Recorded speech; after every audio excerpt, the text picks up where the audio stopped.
ಸ್ವಾಗತಿಸಿರುವವರಿಗೆ ಸ್ವಾಗತ. ನಾನು ಲತಾ ಜಯರಾಮ್. ನಮಸ್ಕಾರ ವೀಕ್ಷಕರೇ. ಇವತ್ತು ನಾನೊಂದು ಬಹಳ ರುಚಿಯಾದ ಅನ್ನದ ಐಟಮ್ ಮಾಡಿ ತೋರಿಸ್ತಾ ಇದ್ದೀನಿ. ಇದು ಸಾಂಪ್ರದಾಯಿಕವಾದ ಅಡಿಗೆ ಅಂತ ಹೇಳ್ಬೋದು, ಟ್ರೆಡಿಷನಲ್ ಅಡಿಗೆ. ಇದು ನಾವು ಅಯ್ಯಂಗಾರ್ಸ್ ಅಲ್ಲಿ ಬಹಳ ಇಷ್ಟಪಟ್ಟು ನಾವೆಲ್ಲ ಸೇವಿಸ್ತೀವಿ ಇದನ್ನ. ಇದೇನಂದ್ರೆ ವಾಂಗಿಬಾತು, ಅಂದ್ರೆ ಬದನೆಕಾಯಿ ಎಣ್ಗಾಯಿ ಮಾಡ್ಕೊಂಡು ಅದನ್ನಲ್ಲಿ ಅನ್ನ ಕಲ್ಸಿದೀನಿ. ಸುಲಭವಾಗಿ ಮಾಡ್ಕೋಬಹುದು. ಇದಕ್ಕೆ ಒಂದ್ ಸ್ವಲ್ಪ ಮಸಾಲಾ ಪುಡಿ ಮಾಡ್ಕೋಬೇಕು. ಮಸಾಲಾ ಪುಡಿ ಮಾಡ್ಕೊಂಡು ಆಮೇಲೆ ಬದನೆಕಾಯಿ ಪಲ್ಯ ಮಾಡ್ಕೊಂಡು ಅದಾದ ಮೇಲೆ ಅನ್ನದ ಜೊತೆ ಕಲ್ಸಿದೀನಿ. ತುಂಬಾ ಘಮ ಘಮ ಅಂತ ಇದೆ. ಇನ್ನು ದೇವರಿಗೆ ನೈವೇದ್ಯ ಆಗಿಲ್ಲ. ನೈವೇದ್ಯ ಆದ್ಮೇಲೆ ನಾವು ತಿಂದು ನೋಡಿ ಹೇಗಿದೆ ಅಂತ ನಮಗ್ ಗೊತ್ತಾಗತ್ತೆ. ಅವಾಗ ಖಂಡಿತ ಚೆನ್ನಾಗಿದ್ದೇ ಇರತ್ತೆ, ಯಾಕಂದ್ರೆ ಪುಡಿಗಳೆಲ್ಲ ಕರೆಕ್ಟ್ ಆಗಿ ಹಾಕಿರ್ತೀವಿ. ಸುಲಭವಾಗಿ ಮಾಡ್ಕೋಬಹುದು. ಹೇಗ್ ಮಾಡೋದು ಅಂತ ನಾನು ನಿಮಗೆ ಹೇಳ್ತೀನಿ. ದಯವಿಟ್ಟು ಪೂರ್ತಿ ನೋಡಿ. ಮತ್ತೆ ನಮ್ಮ ಸ್ವಾದ Sarovar channel like, share, subscribe ಮಾಡಿ ನಮಗೆ ಸಪೋರ್ಟ್ ಮಾಡಿ. ಈಗ ವಾಂಗಿಬಾತ್ ಮಸಾಲಾ ಪುಡಿ ಮೊದಲು ಮಾಡ್ಕೊಂಡ್ಬಿಡೋಣ ಬನ್ನಿ. ಸಾಂಪ್ರದಾಯಿಕವಾಗಿ ವಾಂಗಿಬಾತ್ ಮಾಡೋದು ಹೇಗೆ ಅಂತ ತೋರಿಸ್ತಾ ಇದ್ದೀನಿ. ಅದು ನಾನು ಇವತ್ತು ನಮ್ಮ ಅಯ್ಯಂಗಾರ್ ಸ್ಟೈಲಲ್ಲಿ ಮಾಡ್ತಾ ಇದ್ದೀನಿ. ಫಸ್ಟ್ ಎಣ್ಗಾಯಿ ಮಾಡಿಕೊಂಡು, ಬದನೆಕಾಯಿ ಎಣ್ಗಾಯಿ ಮಾಡಿಕೊಂಡು ಆಮೇಲೆ ಅದನ್ನ ಅನ್ನಕ್ಕೆ ಕಲಸಿ ವಾಂಗಿಬಾತ್ ಮಾಡ್ತೀನಿ. ಅದಕ್ಕೆ ಮೊದಲು, ಎಲ್ಲದಕ್ಕಿಂತ ಮೊದಲು ಒಂದು ಪುಡಿ ಮಾಡ್ಕೋಬೇಕು. ಆ ಪುಡಿಗೆ ಇವಾಗ ಗ್ಯಾಸ್ ಹಚ್ಚಿದ್ದೀನಿ. ಪ್ಯಾನಲ್ಲಿ ಒಂದು ಅರ್ಧ ಟೀ ಸ್ಪೂನ್ ಅಷ್ಟು ಎಣ್ಣೆ ಹಾಕೊಂಡಿದ್ದೀನಿ. ಅದಕ್ಕೆ ಒಂದು ಇಂಚಷ್ಟು ಚಕ್ಕೆ ತಗೋತಾ ಇದ್ದೀನಿ. ಚಕ್ಕೆ ಹಾಕೊಂಡು ಸ್ವಲ್ಪ ಹುರ್ಕೊಳ್ಳೋಣ.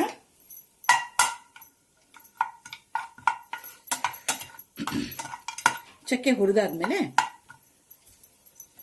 ಒಂದೇ ಒಂದು ಏಲಕ್ಕಿ ಇಟ್ಕೊಂಡಿದ್ದೀನಿ, ಮತ್ತೆ 2 ಲವಂಗ. ಇದೊಂದು ಘಮ ಬರುತ್ತೆ ಅನ್ನೋದಕ್ಕೋಸ್ಕರ ನಮ್ಮ ಏನು ಪಲ್ಯದ ಪುಡಿ ಮಾಡ್ಕೋತೀವಲ್ಲ, ಎಣ್ಗಾಯಿ ಪುಡಿ, ಅದಕ್ಕೆ ಘಮ ಬರುತ್ತೆ ಅಂತ ಹಾಕೋತಾ ಇದ್ದೀನಿ.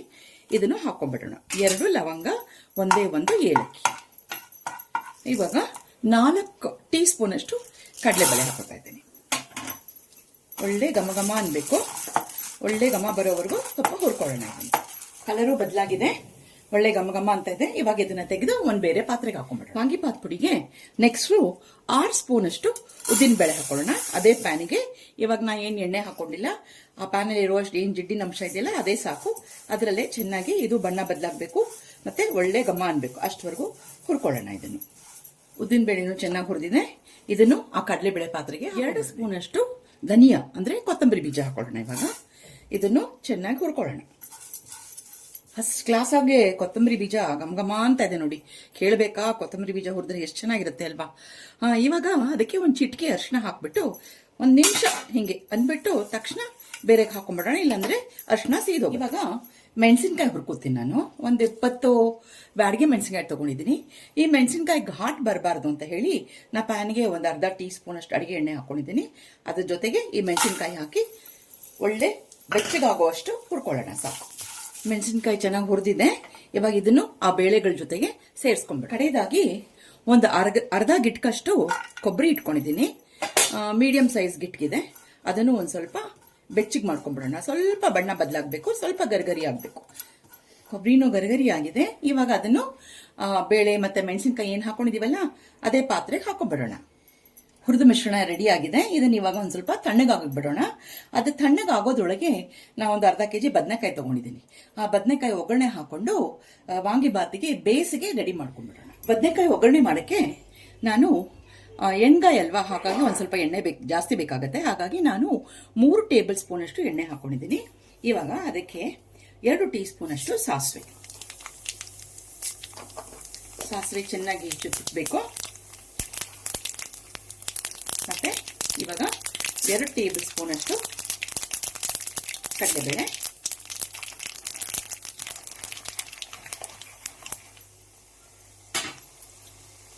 ಮತ್ತೆ 1 ಟೀ ಸ್ಪೂನ್ ಅಷ್ಟು ಉದ್ದಿನಬೇಳೆ,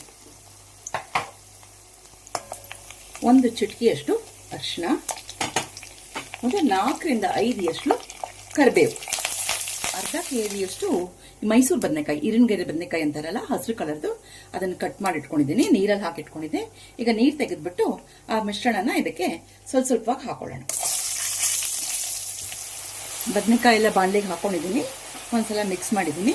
ಇವಾಗ ಒಂದು 4 ರಿಂದ 5 ನಿಮಿಷ ಸ್ವಲ್ಪ ಮುಚ್ಚಿಟ್ಬಿಡೋಣ. ನೀರೇನು ಹಾಕೋದು ಬೇಕಾಗಿಲ್ಲ, ಅದ್ರಲ್ಲಿ ನೀರಲ್ಲೇ ಅದು ಬೆಂದ್ಕೊಳ್ಳುತ್ತೆ. ಸ್ವಲ್ಪ ಚೆನ್ನಾಗಿ ಬೇಯಬೇಕು. ಮುಚ್ಚಿಡೋಣ. ಪೂರ್ತಿ ತಣ್ಣಗಾಗಿದೆ. ಅದನ್ನ ಈಗ ಮಿಕ್ಸರ್ ಜಾರಿಗೆ ಹಾಕೊಂಡಿದ್ದೀನಿ. ಇದನ್ನ ಇವಾಗ ಸ್ವಲ್ಪ ತರ್ತರಿಯಾಗಿ ರುಬ್ಕೊಂಡ್ಬರೋಣ. ತರ್ತರಿಯಾಗಿ ಪುಡಿ ಮಾಡ್ಕೊಂಡಿದ್ದೀನಿ. ನೋಡಿ ಎಷ್ಟು ಬ್ಯೂಟಿಫುಲ್ ಆಗಿ ಬಂದಿದೆ. ಕಲರು ಬ್ರೈಟ್ ಅಂಡ್ ಬ್ಯೂಟಿಫುಲ್ ಆಗಿದೆ. ಇದನ್ನ ಇವಾಗ ನಾವೇನದು ಎಣ್ಗಾಯಿ ಮಾಡ್ತೀವಲ್ಲ ಅದಕ್ಕೆ ಹಾಕೊಳ್ಳೋಣ. ಈಗ ಬದನೆಕಾಯಿ ಒಗ್ಗರಣೆಗೆ ಹಾಕೋಕೆ ರೆಡಿ ಮಾಡಿದ್ದೀನಿ, ಆಗ್ತಾ ಇದೆ. ಅದ್ಯಾವ ಸ್ಥಿತಿಲಿದೆ ಅಂತ ನೋಡೋಣ ಬನ್ನಿ. ಈಗ ವಾಂಗಿಬಾತಿಗೆ ಬೇಸ್ ಪಲ್ಯ ಅಂದ್ರೆ ಎಣ್ಗಾಯಿ ಬದನೆಕಾಯಿ ಪಲ್ಯ ಅಂತೀವಿ ಇದಕ್ಕೆ ನಾವು. ಇದು ರೆಡಿ ಆಗಿದೆ. ಇದಕ್ಕೆ ರುಚಿಗೆ ತಕ್ಕಷ್ಟು ಉಪ್ಪು ಹಾಕೊಳ್ಳೋಣ. ಜೊತೆಗೆ ಸ್ವಲ್ಪ ಬೆಲ್ಲ ಬೇಕೇ ಬೇಕು ಇದಕ್ಕೆ, ಯಾಕಂದ್ರೆ ನಾವು ಹುಣಸೆ ಹಣ್ಣು ರಸನೂ ಹಾಕ್ತೀವಿ ಇವಾಗ, ಮತ್ತು ಪುಡಿ ಬೇರೆ ಹಾಕ್ತೀವಲ್ಲ, ಹಾಗಾಗಿ ನಮ್ಮ ಉಪ್ಪು ಬೆಲ್ಲ ಹುಳಿ ಸ್ವೀಟ್ನೆಸ್ಸು ಎಲ್ಲ ಚೆನ್ನಾಗಿ ಬ್ಯಾಲೆನ್ಸ್ ಆಗುತ್ತೆ. ಇವಾಗ ಈ ಬೆಲ್ಲ ಕರಗಕ್ಕೂ ಆಯಿತು, ಮತ್ತು ಹುಣಸೆ ಹಣ್ಣು ಬೇಕು. ಒಂದು ದೊಡ್ಡ ನಿಂಬೆಹಣ್ಣು ಗಾತ್ರದಷ್ಟು ಹುಣಸೆ ಹಣ್ಣು ತೊಗೊಂಡಿದ್ದೀನಿ, ಅದನ್ನು ಕರಗಿಸ್ಕೊಂಡು ಇಟ್ಕೊಂಡಿದ್ದೀನಿ. ಅದನ್ನು ಇದ್ರ ಜೊತೆಗೆ ಹಾಕ್ಬಿಡೋಣ. ಬೆಲ್ಲ ಕರಗಿದೆ, ಹುಣಸೆ ಹಣ್ಣು ರಸನೂ ಚೆನ್ನಾಗಿ ಹೀರ್ಕೊಂಡಿದೆ. ಇವಾಗ ನಾವೇನು ಪುಡಿ ಮಾಡ್ಕೊಂಡಿದ್ವಲ್ಲ ಅದನ್ನ 3 ರಿಂದ 4 ಸ್ಪೂನ್ ಅಷ್ಟು ಹಾಕೊಳ್ಳೋಣ. ಹಾಕೊಂಡು ಚೆನ್ನಾಗಿ ಮಿಕ್ಸ್ ಮಾಡೋಣ. ಉದುದ್ರಾಗ ಆಗಿರ್ಬೇಕು ನಮ್ಮ ವಾಂಗಿಬಾತ್ ಬೇಸ್ ಪಲ್ಯ. ಒಂದು 4 ಸ್ಪೂನ್ ಹಾಕೋತೀನಿ, ಬೇಕಾದ್ರೆ ಮತ್ತೆ ಹಾಕೊಳ್ಳೋಣ. ಚೆನ್ನಾಗಾಗಿದೆ, ಒಳ್ಳೆ ಘಮ ಅಂತ ಇದೆ, ಒಳ್ಳೆ ಪರಿಮಳ ಬರ್ತಾ ಇದೆ. ಇವಾಗ ನಾನು ಇದಕ್ಕೆ ಮೇಲೆ ಒಂದು 2 ಟೀ ಸ್ಪೂನ್ ಅಷ್ಟು ಎಣ್ಣೆ ಹಾಕ್ತೀನಿ. ಎಣ್ಣೆ ಹಾಕಿ ಮಿಕ್ಸ್ ಮಾಡಿಬಿಟ್ಟು ಪುಡಿ ಹಿಂಗಿದೆ, ಆ ಪುಡಿ ಹಿಂಗು ಆಪ್ಷನಲ್ಲು, ಬೇಕಾದ್ರೆ ನೀವು ಸೇರಿಸ್ಕೋಬೋದು, ಇಲ್ಲಾಂದ್ರೆ ಇಲ್ಲ. ಯಾಕಂದ್ರೆ ಹುರಿಬೇಕಾದ್ರೆ ನಾನು ಯಾವುದಕ್ಕೂ ಹಿಂಗ್ ಸೇರಿಸಿಲ್ಲ. ನಾವು ನಮ್ಮನೇಲಿ ಒಂದು ಸ್ವಲ್ಪ ನಾವೆಲ್ಲ ಹಿಂಗು ಪ್ರಿಯರು, ಹಾಗಾಗಿ ಒಂದು 1/4 ಟೀ ಸ್ಪೂನ್ ಅಷ್ಟು ಪುಡಿ ಹಿಂಗು ಹಾಕ್ಬಿಟ್ಟು ಒಂದ್ಸಲ ಮಿಕ್ಸ್ ಮಾಡಿ 1 ನಿಮಿಷದಷ್ಟು ಹೊತ್ತು ಮುಚ್ಚಿಟ್ಬಿಟ್ರೆ ನಮ್ಮ ವಾಂಗಿಬಾತ್ಗೆ ಬೇಸ್ ಪಲ್ಯ ರೆಡಿ ಆಗುತ್ತೆ. ಆಮೇಲೆ ಅನ್ನ ಮಾಡ್ಕೊಂಡಿದ್ದೀನಿ, ಒಂದು ಅರ್ಧ ಪಾವಷ್ಟು ಉದುದ್ರಾಗಿದೆ, ಅನ್ನನ ತಣ್ಣಗಾಗಿದೆ. ಈ ಪಲ್ಯನ ಅದಕ್ಕೆ ಹಾಕಿ ಮಿಕ್ಸ್ ಮಾಡಿಬಿಡೋಣ. ನಮ್ಮ ವಾಂಗಿಬಾತ್ ಬೇಸ್ ಪಲ್ಯ ರೆಡಿ ಆಗಿದೆ. ಇದಕ್ಕೆ ನಾವು ನಮ್ಮ ಅಯ್ಯಂಗಾರ್ ಭಾಷೆಯಲ್ಲಿ ಎಣ್ಗಾಯಿ ಅಂತೀವಿ.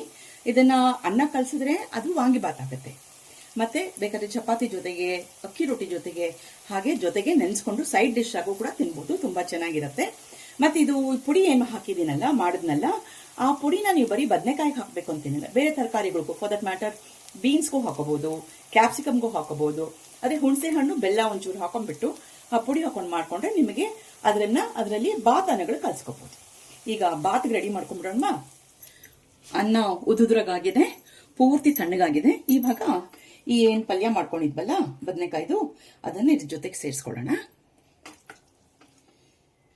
ಇವಾಗ ಅನ್ನದ ಜೊತೆಗೆ ಪಲ್ಯ ಬೆರೆಸೋದ್ರಿಂದ ಒಂದ್ ಸ್ವಲ್ಪ ಉಪ್ಪು ಕಡಿಮೆ ಆಗ್ಬೋದು, ಹಾಗಾಗಿ ಒಂದು ಚಿಟಕಿ ಉಪ್ಪು ಮೊದಲು ಹಾಕೊಂಡ್ಬಿಡ್ತೀನಿ.